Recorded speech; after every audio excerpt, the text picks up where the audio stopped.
So I don't know if you knew this. So I was dealing with this one. I deal primarily with VA clients.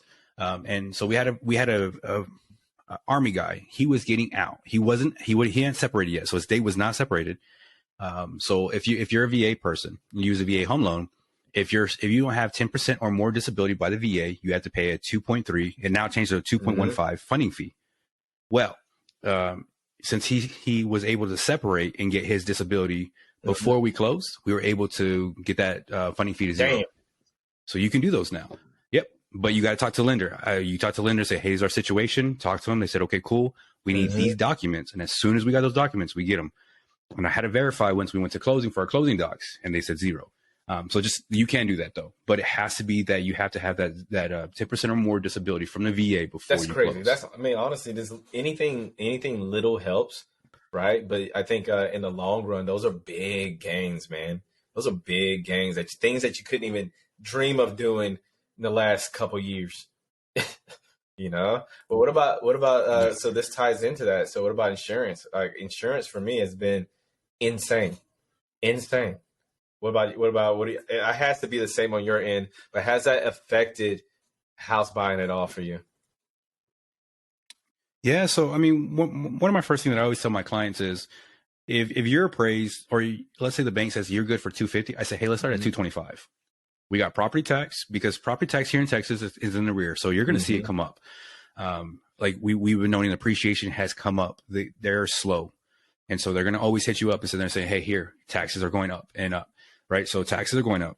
Insurance is going up. My own insurance for my home has gone up, right? So what I always do is with my clients sit there and say, like, hey, let's go low, because there's a couple of times where we've actually gone for a house and the inspection checks out. It's a beautiful home. And then, you know, they normally talk to my boy Juan, our boy Juan. They normally talk to him, and they're like, hey, the numbers don't work.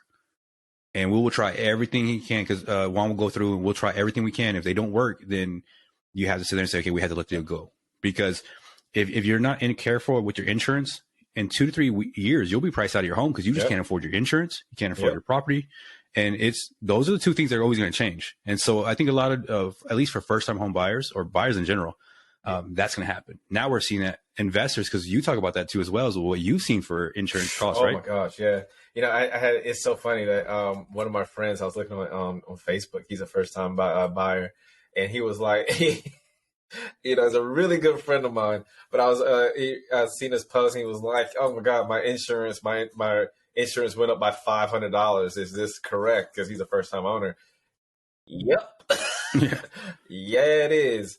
Yes, it is. That's about right. But that right there, that jump, those things will make, like, if you're already penny pinching, those things will break you. Those things will break you, especially that property tax stacked on top of that. You know what I mean? So for me, for commercial, man, Jesus, damn it, it's been crazy with that. But right now, the most difficult thing I'm going through with insurance is Florida insurance. They're having some weird thing go on with their insurance out there. As far as I think like since COVID or something like that, a lot of insurance companies didn't make it. They went broke, you know? So they got they're less on insurance companies or something like that going on out there. So it's that place right there is very high, very high.